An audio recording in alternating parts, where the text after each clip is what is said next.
भोगीपुर गांव की मुखिया एक औरत थी। उसका नाम करिश्मा था। ये गांव शहर से बहुत दूर था, लेकिन फिर भी यहां लोगों की आबादी बहुत ज्यादा थी। इस गांव में रात के वक्त अजीब अजीब बातें हुआ करती थीं। कभी किसी को कोई औरत लाल जोड़ा पहने गांव की गलियों में चलते नजर आती।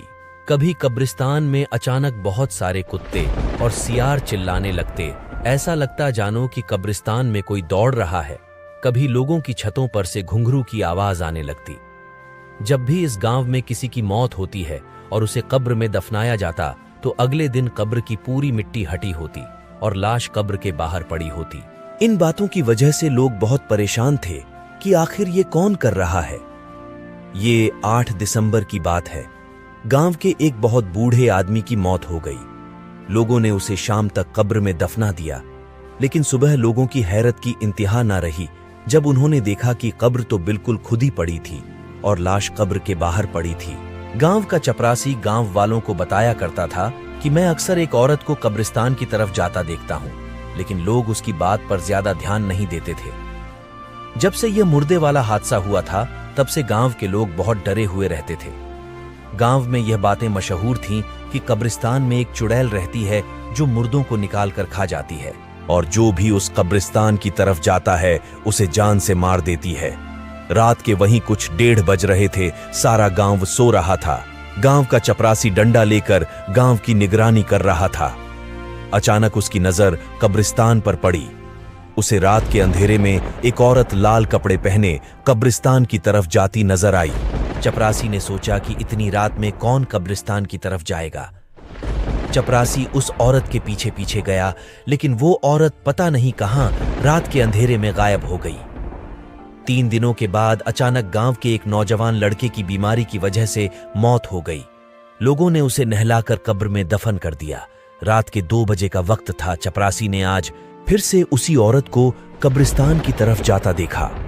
उसने सोचा, आज मैं इस औरत को हर हाल में पकड़ कर रहूंगा। चपरासी उस औरत के पीछे गया और एक पेड़ के पीछे छुपकर उस औरत की हरकत देखने लगा। उस औरत ने लाल कपड़े पहन रखे थे। उसके हाथ में एक चाकू था। वो धीरे धीरे कब्रिस्तान की तरफ चलती जा रही थी। चपरासी ने देखा कि वह औरत उसी नौजवान लड़के की कब्र के पास गई है और उसकी कब्र को खोदना शुरू कर दिया है। थोड़ी देर के बाद उस औरत ने कब्र से लाश निकाली और उसका खून बैठकर चूसने लगी। चपरासी यह सब देखकर बहुत डर गया और वहां से भागने लगा, लेकिन उस वक्त उसकी चीखें निकल पड़ी जब उसने पीछे मुड़कर देखा कि वही खूनी औरत उसके पीछे खड़ी है। उस औरत ने चाकू से चपरासी पर हमला कर दिया। चाकू चपरासी के पेट पर लगा और उसके पेट से बहुत खून बहने लगा। सुबह जब कुछ लोगों का गुजर कब्रिस्तान की तरफ से हुआ, तो उन्होंने देखा कि नौजवान की कब्र खुदी पड़ी है और लाश बाहर पड़ी है, और लाश के पास ही उस चपरासी की भी लाश पड़ी है। अब पूरे गांव में यह खबर बहुत तेजी से फैल गई। सारे गांव वाले कब्रिस्तान में जमा हो गए। कुछ लोगों ने कहना शुरू कर दिया कि ये चपरासी ही मुर्दों को कब्र से निकालकर उनका खून पिया करता था। उसको खुद अपने किए की सजा मिल गई है। लेकिन लोगों को इस बात से बड़ी हैरानी हो रही थी कि चपरासी की मौत कैसे हो गई। जो लोग चपरासी के अच्छे दोस्त थे, वह जानते थे कि चपरासी बहुत अच्छा आदमी था। वह ऐसा कभी नहीं कर सकता था। उन्होंने गांव वालों से कहा कि चपरासी ऐसा कभी नहीं कर सकता। हम लोग इस मामले की अच्छे से तहकीकात करेंगे। इसके पीछे किसी और का हाथ है। 3 महीने के बाद गांव में एक बूढ़ी औरत की मौत हो गई। लोगों ने उसे कब्र में दफनाया। रात का वक्त था। गांव के नौजवान लड़के कब्रिस्तान की तरफ से टहलने जा रहे थे। अचानक उनकी नजर कब्रिस्तान में पड़ी तो देखा कि उस बूढ़ी औरत की लाश कब्र के बाहर पड़ी है और एक औरत लाल कपड़े पहने उस लाश से खून चूस रही है। उन लोगों ने सोचा कि आज हम इस मामले की हकीकत जानकर रहेंगे। वो लड़के तेजी से कब्रिस्तान की तरफ चल दिए। जब उस औरत ने लड़कों को अपनी तरफ आते देखा, तो उसने उन पर चाकू से हमला करना चाहा, मगर उन लड़कों ने अपने हाथों में पत्थर उठा रखे थे। उन्होंने उस औरत पर पत्थर मारना शुरू कर दिए। पत्थर पड़ते ही वो औरत तेजी से गांव की तरफ भागी।